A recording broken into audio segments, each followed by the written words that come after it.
நாம் எல்லாருக்குமே ஃபேவரட்டான பவி டீச்சர் கேரக்டரில் நடித்து ரொம்பவுமே ஃபேமஸான பிரிகிடா அவர்கள் பார்த்திங்கன்னா இன்றைக்கி ஒரு சூப்பரான குட் நியூஸ் வந்து ஷேர் பண்ணியிருக்காங்க.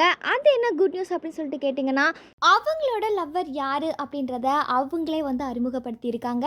யூடியூப்பில் வெளியான ஆகா கல்யாணம் அப்படின்ற வெப் சீரியஸில் நடித்து ரொம்பவுமே ஃபேமஸ் ஆனவங்க. குறிப்பாக பவி டீச்சர் அப்படின்ற கேரக்டரில் நடித்து நிறைய ரசிகர்களோட மனசில் இடம் பிடிச்சவங்க. இவங்களோட க்யூட்டான ஃபேஸ் ரியாக்ஷனுக்காகவே ஏகப்பட்ட ஃபேன்ஸ் வந்து இருக்காங்க. இந்த நிலையில் நடிகை பிரிகிடா அவர்கள் பார்த்தீங்கன்னா ஒரு சூப்பரான குட் நியூஸ்மே ஷேர் பண்ணியிருக்காங்க.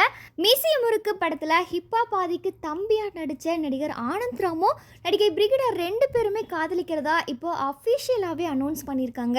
நேற்றைய தினத்தில் பார்த்தீங்கன்னா நடிகை ஆனந்த் ராம் அவர்களுக்கு பர்த்டே செலிப்ரேஷன் பண்ணியிருக்காங்க. அவரோட பர்த்டே செலிப்ரேஷன் முன்னிட்டு நடிகை பிரிகிடா அவர்கள் பார்த்தீங்கன்னா அவங்களோட காதலை க்யூட்டாக வந்து ப்ரொப்போஸ் பண்ணியிருக்காங்க.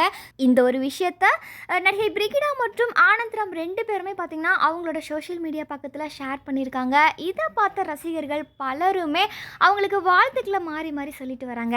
அது மட்டும் இல்லாமல் நடிகை பிரிகிடா மற்றும் ஆனந்த் ராம் ரெண்டு பேருமே பார்த்தீங்கன்னா இந்த வருடம் 2026 டிசம்பர் முடிகிறதுக்குள்ளேயே ரெண்டு பேரும் மேரேஜ் பண்ணிக்க போகிறதாகவும் அனௌன்ஸ் பண்ணியிருக்காங்க. அது மட்டும் இல்லாமல் எங்களோட இந்த புதிய வாழ்க்கை பயணத்திற்கு உங்களோட அன்பு ஆதரவும் ஆசீர்வாதமும் வேணும் அப்படின்னு சொல்லிட்டு ரொம்பவுமே ஒரு க்யூட்டான பதிவை அவங்களோட சோஷியல் மீடியா பக்கத்தில் ஷேர் பண்ணியிருக்காங்க. ஃபைனலாக எல்லாருக்குமே ஃபேவரட்டான பவி டீச்சர் இன்னும் கொஞ்சம் நாளில் மேரேஜ் பண்ண போகிறாங்க. மேரேஜ் டேட்டுமே பார்த்திங்கன்னா இன்னும் அஃபிஷியலாக வெளியிடலை. பட் இருந்தாலும் இன்னும் கொஞ்ச நாளில் அதையுமே அனௌன்ஸ் பண்ணிவிடுவாங்க. நடிகை பிரிகிடா மற்றும் ஆனந்த் ராம் இவங்களோட லவ் குறித்து நீங்கள் என்ன நினைக்கிறீங்க அப்படின்றத மறக்காமல் கமெண்ட் செக்ஷனில் பதிவு பண்ணுங்கள்.